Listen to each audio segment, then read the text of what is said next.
Hi, everybody. Welcome to week 5 of social media for PR.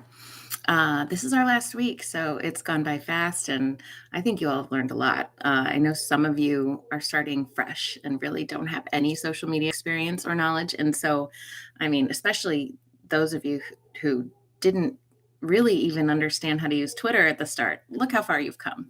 It's very impressive.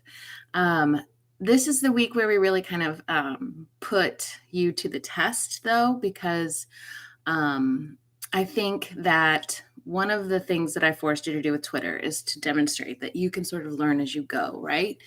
Even if you had never tried Twitter, this is something that you've picked up over just 5 weeks. And likewise with other things that you'll do with social media in the future. I think a lot of social media, because it evolves so quickly, it has to be self-taught. And certainly we all learn things these days via YouTube videos and tutorials. And I think that could be another avenue for you if you really felt lost but had to learn something new for a new job, perhaps, or starting off using a new social media tool. There's tons of resources out there for you. I have shelves of books around me, but of course, books tend to get antiquated real fast, whereas the internet will provide resources much more up to date. So with this final assignment, as I've already talked about, week 2, I think I posted a video, maybe 3, about this final assignment and just my expectations for it. And of course, there's a whole outline of the final assignment guidelines on Blackboard under the coursework tab. And I really encourage you to read that carefully because it truly gives you a step-by-step format for the paper itself. It's very clear what I'm expecting. But I wanted to make sure you all understood that I don't need to have access or see your Facebook or your Twitter. I see your Twitter account because I'm grading that for class otherwise, but you don't need to post any content regarding this final project onto your actual accounts. I don't need you to do that. What I do need you to do, though, is the 2 elements of those 10 posts, 5 Facebook and 5 Twitter posts, are the visual element, which is a video or an image, and the text that'll go along with it in the post.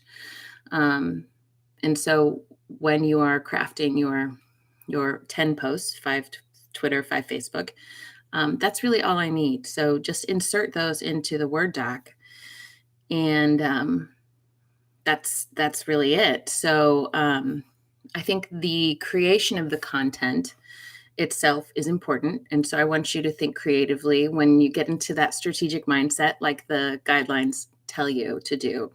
And you're thinking in terms of what your client is trying to do and who their target audience is. I want you to consider the purpose of every post that you create. And then when you create it, that's half the work. You also, in this paper, have to explain the rationale behind it and also the schedule in which you will post these things, because there is a rhythm.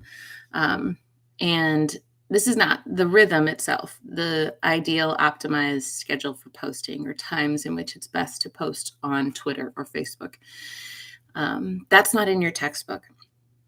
That is something that is available on the internet. And while different sources are probably more credible than others, I do think that there's pretty consistent information out there in terms of when different demographics are on different platforms, Twitter or Facebook. And you will, as part of this paper, have to decide or have to determine who the target demographics are for the Applied Communication Studies department. And your rationale depends heavily on your determination of who our target audience is as a department. And then from there, you will make some inferences about when those people are going to be most likely to be on Facebook and Twitter. And if you are inclined after you've written your final paper, to allow the ACS department to use the content you've created. Please let me know either via email or in your paper that you are okay with your content being used on our Facebook and Twitter pages. We may or may not use it. I don't know. I actually don't run the Facebook page. I do help manage the Twitter page, but yeah. So let me know that we have your consent to post your content, if that's okay with you. That's about it for me. I really enjoyed seeing you guys share information on Twitter, and your discussions are so in depth on our discussion board on Blackboard. I really find them fascinating, and I think the questions are really good for each chapter in terms of pulling out the most important information and getting your opinions on them. But it was nice to meet you, if only virtually, and I hope to see you again soon, maybe virtually again, maybe in person. But yeah, have a good week. Let me know if you have any questions, and it was nice to meet you.